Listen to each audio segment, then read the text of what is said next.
கடல் கடந்து சாதனை படைத்த கடலூர் காலழகி, கால்களால் கதகளியாடும் கால்பந்து நர்த்தகி, ஆடுகளத்தை அதகளமாக்கும் நடுகள நாயகி,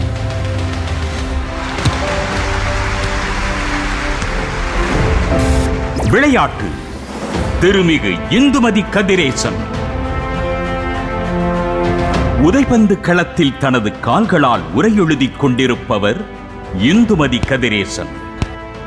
மின்னலை காலில் கட்டியவாறு நடுகளத்திலிருந்து முன்களம் நோக்கி பாயும் நுண்மதி கொண்ட இந்துமதியின் வாழ்வியல் பின்புலம் வறுமை கோடுகளால் வரையப்பட்டிருந்தது.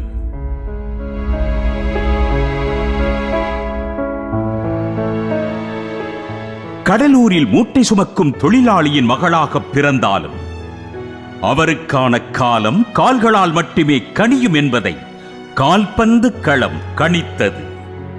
பந்துக்கும் கால்களுக்குமான பந்தம் வளர வளர அவளுக்கான ஓர் உலகம் தனது காலடியில் உருள்வதாக உணர்ந்தார். மாநில மற்றும் தேசிய களங்கள் மட்டுமின்றி கடல் கடந்த களங்களும் கால்வசமாகின. 2017-18 தேசிய மகளிர் கால்பந்து சாம்பியன் கோப்பைக்காக தமிழக அணிக்கான தலைமை பொறுப்பேற்று வடக்கே சென்று வாகை சூடி வந்ததை தமிழகம் கொண்டாடியது. ஆட்டம் தொடங்கிய 2 நிமிடங்களில் இந்துமதி அடித்த கோல் வெற்றிக்கு வித்திட 2-1 என்ற புள்ளியில் வென்று 32 ஆண்டுகளுக்கு பிறகு தமிழகத்திற்கான வெற்றி முத்திரையை பதித்தார். தெற்காசிய மகளிர் கால்பந்து கூட்டமைப்பு நடத்தும் போட்டியில் தொடர்ந்து 3 முறை பங்கேற்று முத்திரை பதித்த இந்த தெக்கத்தி மதி லீக் போட்டிகளிலும் பந்து கடத்தி சாதனை படைத்தார்.